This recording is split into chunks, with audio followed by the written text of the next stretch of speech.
Hello friends, welcome back to my channel once again. Radhe Radhe आप सभी को।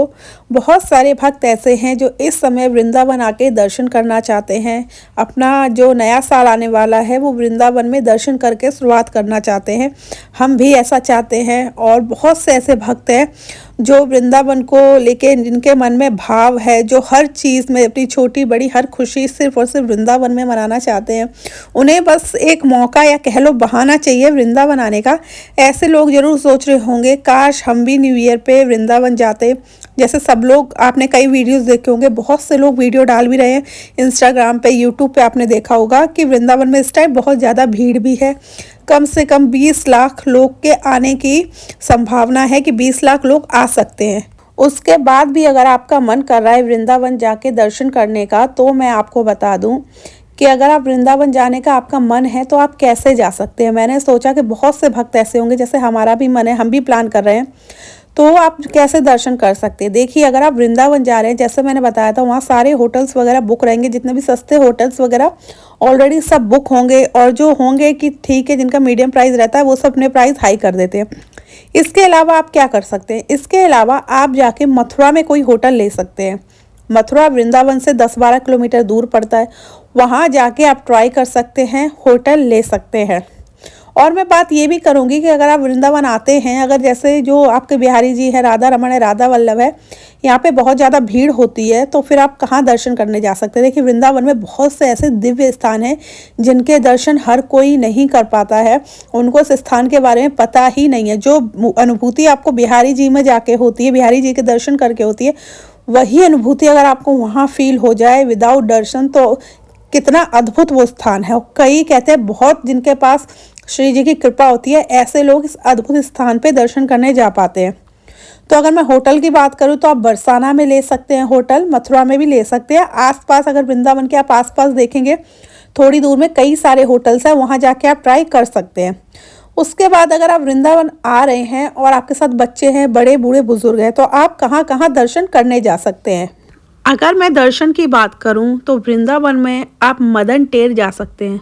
मदन टेर एक ऐसा स्थान है जहां पे पूज्य प्रेमानंद जी महाराज करीब करीब 12 से 15 साल रहे। वहां रह के उन्होंने तपस्या की। उसके बाद वो केली कुंज आश्रम आए। तो मदन टेर के आप दर्शन इसलिए भी करने जा सकते हैं। और मदन टेर अपने आप में बहुत अद्भुत स्थान है। वहाँ पे अगर आप जाएंगे तो आप फ़ोन वगैरह कुछ भी यूज़ नहीं कर सकते, वीडियो वगैरह नहीं बना सकते। वहाँ अगर आपके सौभाग्य हुए तो कई दिव्य संतों के दर्शन भी आप कर सकते हैं। मदन टेर जो कि आपका परिक्रमा मार्ग में पड़ता है, आप किसी से भी पूछ लेंगे, कोई भी बता देगा, आप मदन टेर पहुँच जाएंगे।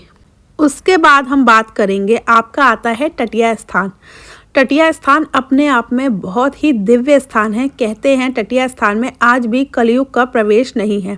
ऐसे स्थान में आपको बिल्कुल भी भीड़ देखने को नहीं मिलेगी। आप आराम से जाके दर्शन करके आ सकते हैं। आपको वही फील होगा, वही अनुभूति होगी जो अनुभूति आपको बिहारी जी, राधा रमण, राधा वल्लभ जी के दर्शन करके होगी। वहाँ पे मैं बता दूँ, वहाँ पे भी अगर आप जाएंगे तो आपका मोबाइल फ़ोन सब कुछ बंद करवा दिया जाएगा और आप वहाँ जाके दर्शन कर सकते हैं। और वहाँ पे जाके आप आज भी, हमारा 5000 साल पहले वृंदावन कैसा रहा होगा जब कृष्ण भगवान और राधा रानी नित्य लीला करते होंगे, उस समय की आप अनुभूति वहाँ जाके कर सकते हैं। और कई दिव्य संत वहाँ ऐसे हैं जिनके आप दर्शन करके आपका बड़ा ही सौभाग्य होगा। अगर आप उनके दर्शन कर पाएँ तो आप टटिया स्थान भी जा सकते हैं। उसके बाद आप वृंदावन में जा सकते हैं सेवा कुंज वन। सेवा कुंज वन जो बिल्कुल निधि वन जैसा है, जैसे वृक्ष आपको निधि वन देखने मिलते हैं, वैसे ही आपको सेम सेवा कुंज वन में देखने को मिलते हैं। और सेवा कुंज वन आप कैसे जाएंगे मैं आपको बता दूं, वो भी कुंज गलियों के बीचों बीच है, जैसे आपका निधि वन है। अगर आप राधा दामोदर मंदिर गए हैं वृंदावन में, तो बिल्कुल उस मंदिर के जस्ट बगल में है 20 मीटर की दूरी पे सेवा कुंज वन, जिसमें आपको भीड़ देखने को नहीं मिलेगी।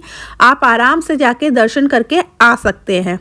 उसके बाद हम बात करेंगे वृंदावन के बहुत ही प्राचीन 500 साल पुराने मंदिर की, मीराबाई मंदिर की। मीराबाई मंदिर यहाँ हर कोई नहीं पहुँच पाता है और हर किसी को जानकारी नहीं है, तो मैं आपको बता दूं, वृंदावन में ही आपका निधि वन के पास है मीराबाई मंदिर। उस मंदिर में आज भी आप मीराबाई की भजन कुटी के दर्शन कर सकते हैं। साथ के साथ उस शालिग्राम, प्राचीन दिव्य शालिग्राम के दर्शन कर सकते हैं। जो शालिग्राम कहते हैं, राणा जी ने जब सांप बेचा था मीराबाई को मारने के लिए, तो वो जो शालिग्राम बन गए थे उसके दर्शन कर सकते हैं। साथ ही साथ आप कृष्ण भगवान की उस प्रतिमा के दर्शन कर सकते हैं। गिरधर जी के दर्शन कर सकते हैं, जिनको मीराबाई ने स्वयं अपने हाथों से वहाँ स्थापित किया था। उसके बाद आप वृंदावन से लगभग 10 से 12 किलोमीटर दूर बंसीबट और आपका भांडेर वन, इन 2 स्थानों के दर्शन कर सकते हैं। ये 2 स्थान 10 से 12 किलोमीटर दूर है। आप किसी भी ई रिक्शा या रिक्शा वाले से पूछ लेंगे, कोई भी आपको वहाँ पहुँचा देगा। और सबसे बड़ी चीज़ मैं आपको बताना चाहूँगी, वहाँ हर कोई नहीं पहुँच पाता। आप वृंदावन आ जाओगे, वृंदावन से बरसाना चले जाओगे, लेकिन बंसीबट भांडेर वन कहते हैं 10,000 लोगों में से मुश्किल से 10 लोग पहुंच पाते हैं। इतनी वह दिव्य स्थान है, और कहते हैं जिस पे राधा रानी की असीम कृपा होती है, उन भक्तों को ही ऐसे स्थान के दर्शन मिलते हैं। वहाँ पे अगर आप बंसीबट जाएंगे, बंसीबट जाके आपको वो अनुभूति होगी, आपको लगेगा कि आप 5,000 साल पुराने वृंदावन में आ गए हैं। इतना अद्भुत स्थान है वो। और उस स्थान पे मैं 1 से 2 बार गई हूँ और मैंने ब्लॉग भी बनाए हैं। बहुत ही अद्भुत स्थान है। वहाँ जो आपको अनुभव होगा वो एक अलग ही होगा। तो इन दोनों स्थान पे आप जा सकते हैं। भांडेर वन और बंसीबट बिल्कुल अगल बगल है, 1 किलोमीटर का डिफरेंस है। आप भांडेर वन जाएंगे, वहाँ आप किसी से भी पूछ लेंगे बंसीबट का, या बंसीबट जाएंगे वहाँ किसी से भी पूछ सकते हैं भांडेर वन कहाँ है। बिल्कुल दोनों आसपास है, वहाँ जाके आप दर्शन करके आ सकते हैं।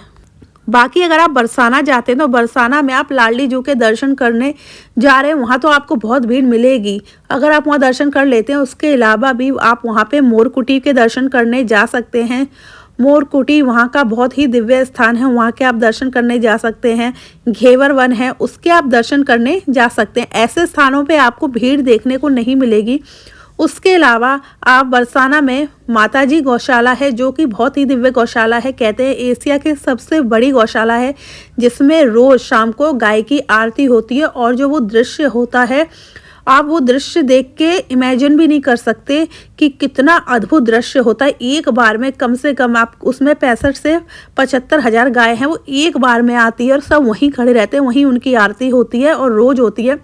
अपने आप में वो दृश्य देखने लायक है, वहाँ आप जा सकते हैं। उसके अलावा उसी के बगल में आप किसी से पता करेंगे, आपका पड़ता है मान मंदिर। आप मान मंदिर भी जाइए। कहते हैं वहाँ राधा रानी ने मान किया था और वहाँ पे फिर कृष्ण भगवान ने मोर का रूप लेके श्री राधा रानी को मनाया था। तो ऐसे कुछ दिव्य स्थान हैं जिनमें आप दर्शन करने जा सकते हैं और आप दर्शन करके अनुभव कर सकते हैं। बहुत ही दिव्य स्थान है, क्योंकि ऐसे स्थानों पे भक्त कम जाते हैं या बहुत से भक्तों को जानकारी नहीं है, तो आप जा सकते हैं दर्शन करने और वहाँ पे भीड़ भी नहीं मिलेगी। अगर आपके साथ बुजुर्ग हैं या बच्चे हैं तो आप आराम से दर्शन करके आ सकते हैं।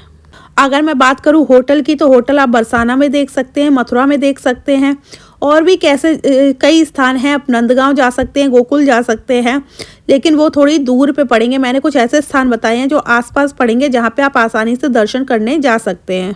बहुत से भक्त ऐसे होंगे जिनका मन होगा दर्शन करने का, लेकिन सोच रहे होंगे कैसे जाएं, तो आप आ सकते हैं, इन स्थान पे जाके दर्शन कर सकते हैं, वहाँ आपको भीड़ नहीं मिलेगी। तो ये था मेरा आज का ब्लॉग। आई होप आपको पसंद आया हो। अगर पसंद आया हो मुझे कमेंट बॉक्स में ज़रूर बताइएगा। आपसे मिलेंगे अपने नेक्स्ट ब्लॉग में। अभी के लिए राधे राधे।